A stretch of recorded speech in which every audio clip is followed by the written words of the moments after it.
This is The Conspiracy of Man, a video series about Jesus, the man. Not Jesus the Christ or anointed Son of God of Christian myth, but Jesus the man, who proclaimed himself the Son of Man. This is the story of who Jesus actually was and what he actually did.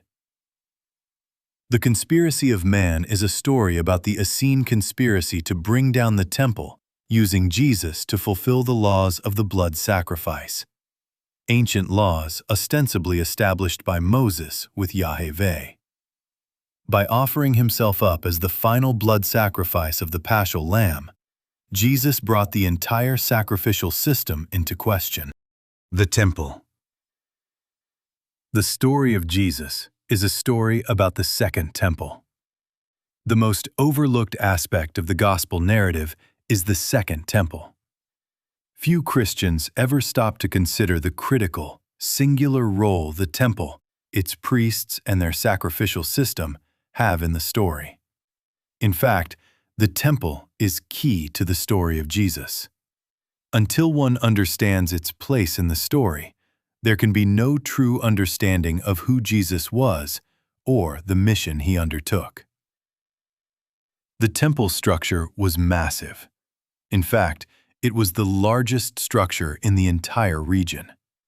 The immense structure was the physical image of the temple priesthood's immense power. The Second Temple was more grandiose, more opulent, and more intimidating than any other structure in the region. Appreciation of the temple's scale is enhanced by understanding the geographical region and history surrounding it. During the 1st century, Jerusalem was under Roman rule, but nonetheless remained the capital of Judea and the international center of the Judaic faith.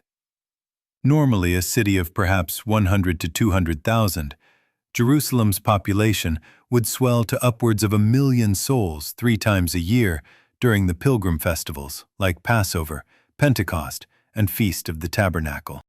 On these occasions, the ancient city had to cope not only with throngs of people, but their animals and other sacrificial offerings as well. This necessitated temporary increases in food supplies, accommodations, ritual bathing or mikveh facilities, as well as all other aspects of commerce. Herod, installed by the Romans as governor of Jerusalem, faced these logistical problems. To this end, he set about renovating the city and the temple to accommodate the massive seasonal influx. Even so, large numbers of these pilgrims camped out in the areas surrounding Jerusalem and its temple. The olive grove known as the Garden of Gethsemane in Christian lore was one of these locations. In order to meet the enormous increase in capacity the temple required for these festivals, and to comply with the limitations placed on its dimensions by Jewish law, Herod built a great plaza around the temple. Today, this plaza is known as the Temple Mount. To construct a level platform, Herod built a box around Mount Moriah and filled it in. This mountaintop location will play into the gospel story. The plaza expanded the amount of land available at the peak of the mountain. The plaza is approximately 480 by 300 meters, about the size of 6 football fields. The retaining walls of the enclosure were themselves cause for wonder. The walls are 5 meters, more than 16 feet thick, constructed of enormous stones weighing between 2 and 100 tons. One stone is estimated at 400 tons, but average stone is around 10 tons.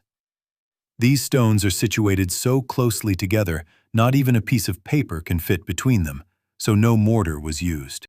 Such delicate maneuvering of the stones is incomprehensible, given that even today's modern machinery cannot move such heavy stones. This makes one wonder how the Romans could have utterly destroyed the temple by setting it afire. Also worthy of comment was the overall appearance of the walls, that were about the height of a 20-story building. Standing at the base of a 20-story building leads to an optical illusion in which the building appears to be falling down on top of the viewer. However, standing at the base of the temple's retaining walls led to no such illusion. The illusion was mitigated by the fact that margins carved around the edge of the stones differed, being slightly wider on the bottom than on the top. In addition, each level was staggered, with successive courses of stones indented 3 centimeters relative to the construction below. The precision with which stones weighing over 100 tons were placed more than 2,000 years ago beggars the imagination, leaving one astounded and mystified. Even more astounding is that these stones were merely part of the retaining walls that supported the plaza on which the temple stood, and thus but a mere prelude to the even more incredible sight of the temple itself. Herod spent 8 years stockpiling materials for its construction before beginning work on the temple.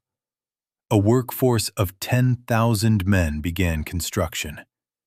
This included a contingent of 1,500 specially trained artisan priests and craftsmen who were the only ones permitted to work on the innermost and holiest parts of the temple. Construction continued for 20 years, though the temple was in a sufficiently ready state within 3.5 years of its consecration. A pilgrim coming to Jerusalem for religious observance would first go to the bank to change their money, as the Roman coins of the realm, engraved with the head of Caesar, were considered unclean and therefore unacceptable to pass within temple confines. Jerusalem's second temple was the first Jewish central bank, and in that role served to consolidate the wealth of Judea and its nations or tribes of Israel.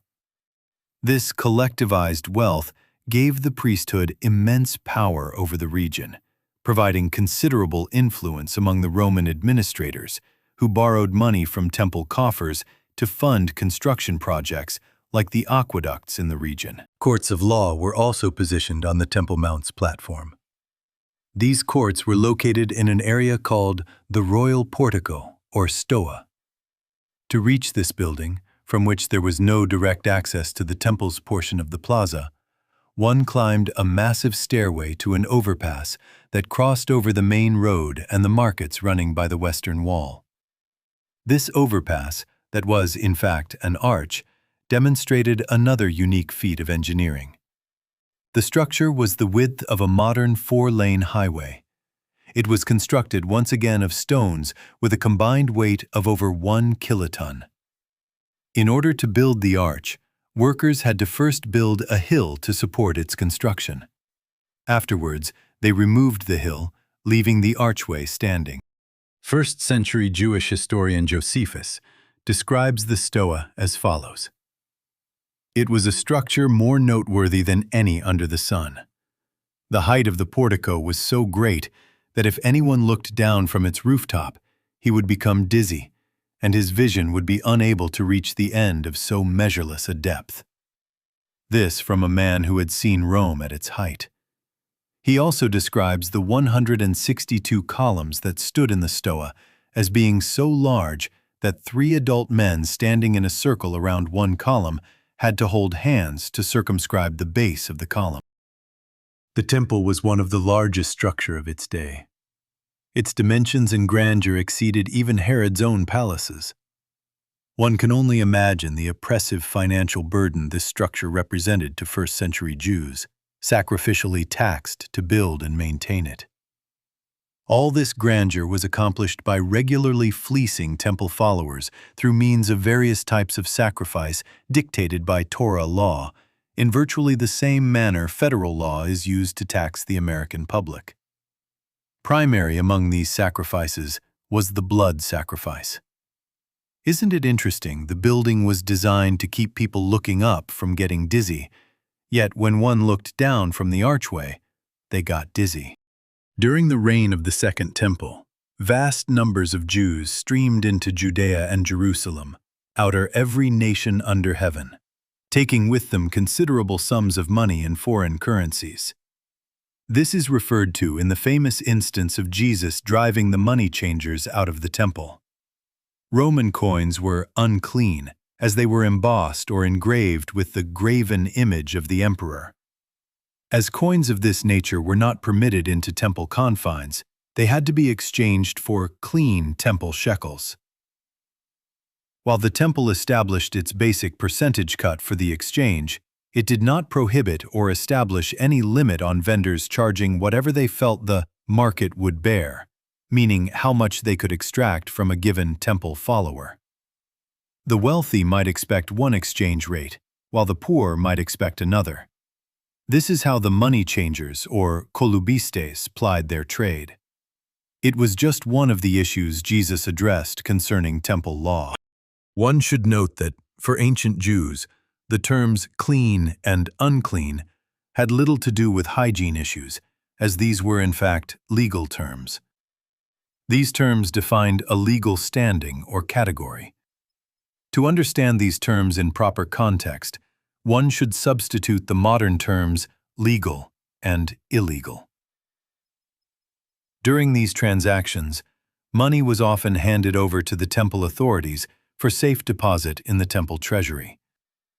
The Jerusalem temple thus became a form of central bank and exchange mart. Temple vaults served as safe deposits, in which every type of coin was held in deposit for which a fee was charged. This made the temple the very first form of central bank.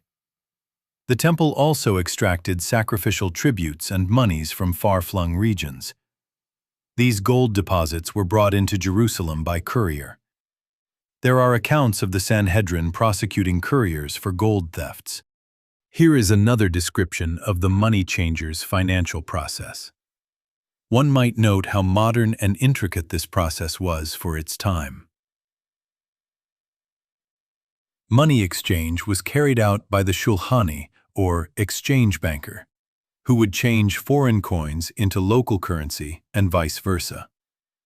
People coming from distant countries would bring their money in large denominations, rather than the more common and cumbersome small coinage.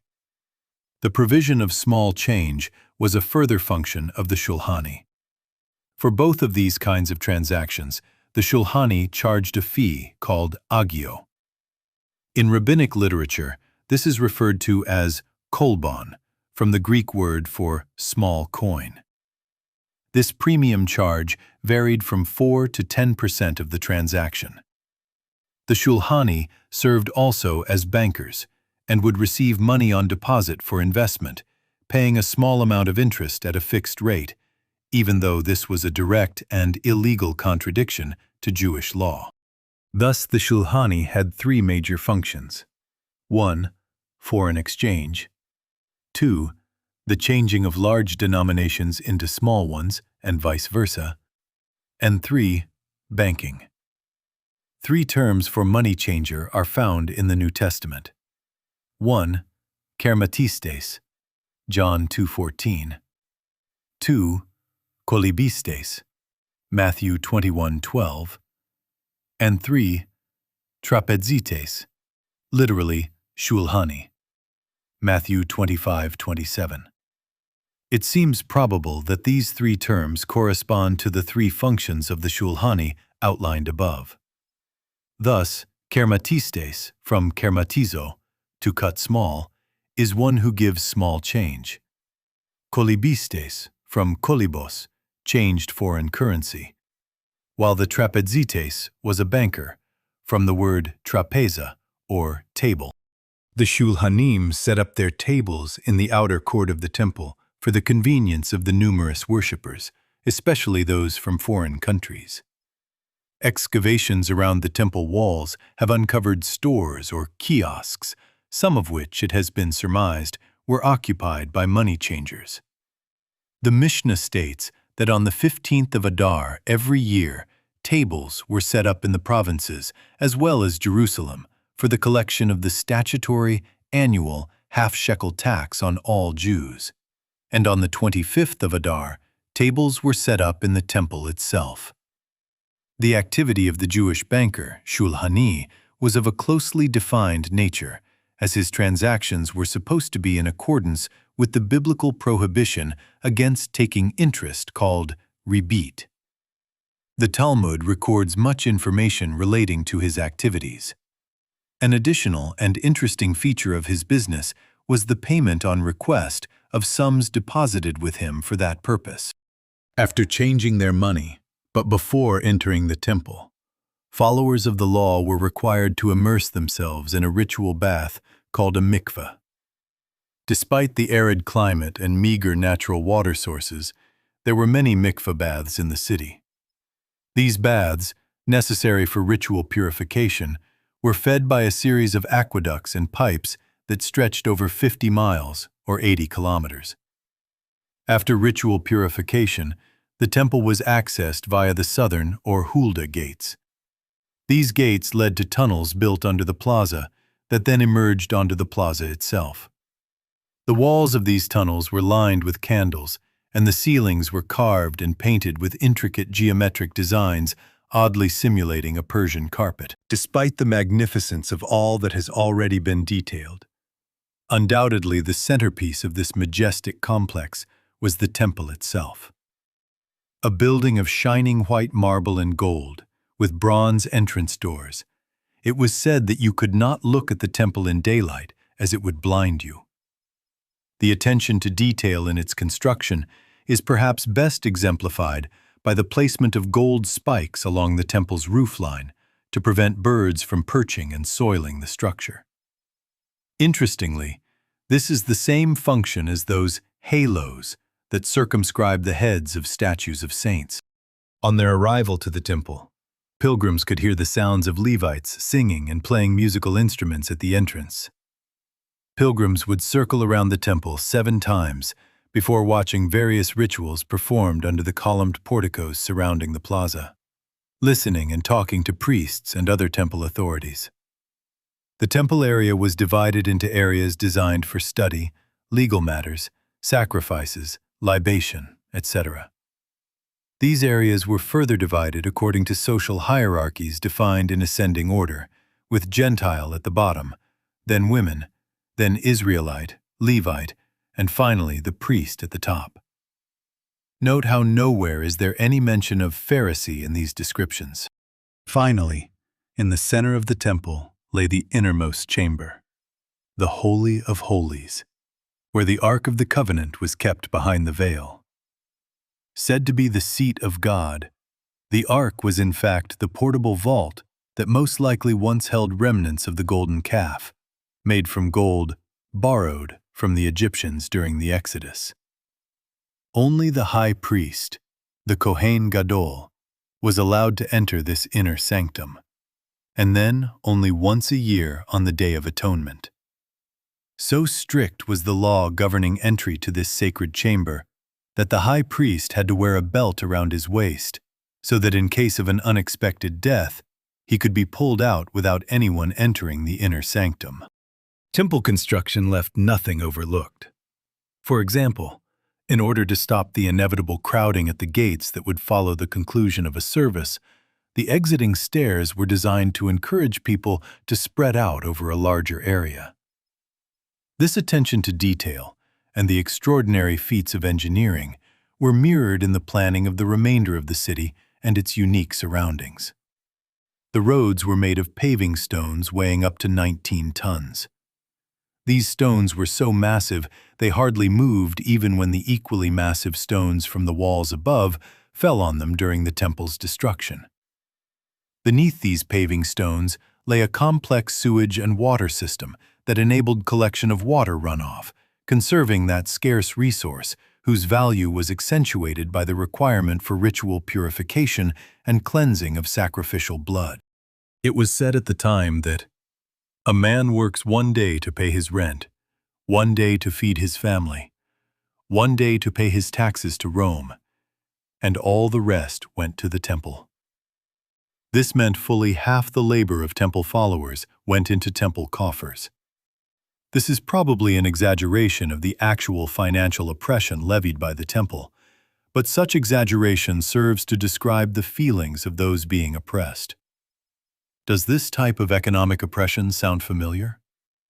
The description of the Second Temple can only convey a semblance of the immensity of the structure that greeted first-century temple followers. This, then, was the structure that represented the temple priesthood, undoubtedly the most corrupt, centralized religious organization of its day. One can see by these descriptions that the temple was no little church on the hill in the background of Jesus' story, but a massive, organized structure that is central to his story. In following videos, we will explore this corruption in depth, to explain why and how Jesus and his Essene brethren conspired to bring down the temple and its bloody sacrificial system that impoverished temple followers. Note: while video and audio contain AI elements, script content is completely human-generated. There is no AI-generated script or script editing included in the narration.